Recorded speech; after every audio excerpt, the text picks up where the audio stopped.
My name's Ken, and my two words are me and him.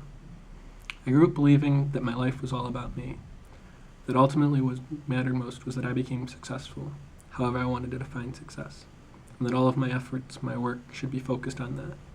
This was never explicitly stated to me, no one taught me that, but it was the reality I saw as I observed life around me. In high school, this attitude culminated. Everything I did was to check the next box, achieve the next goal.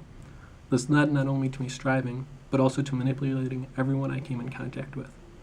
And I was good at it. I learned to see friendship and vulnerability as weakness and unproductive, so I kept people at arm's length, using them as much as I could without letting them in, and then disregarding them. It worked.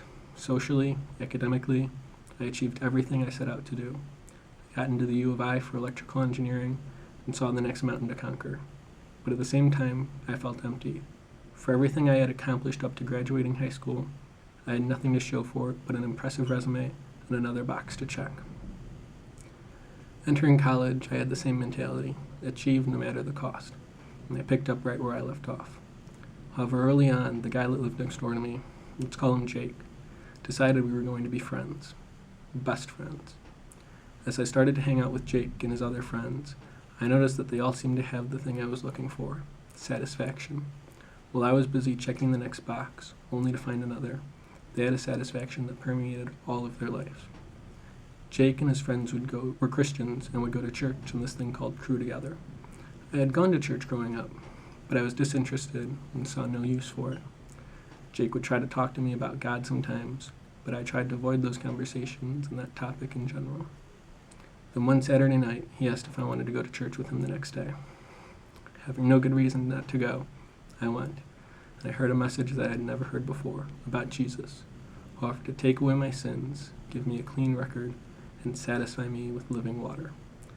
I was skeptical, but curious. I kept going to church, and I realized more and more my need for a Savior and how Jesus satisfies all desires. I gave my life to him, becoming a Christian. I no longer live my life for me, always striving for the next thing and never being satisfied. I now live my life for him who laid down his life for me, who satisfies my every desire and who gives me strength.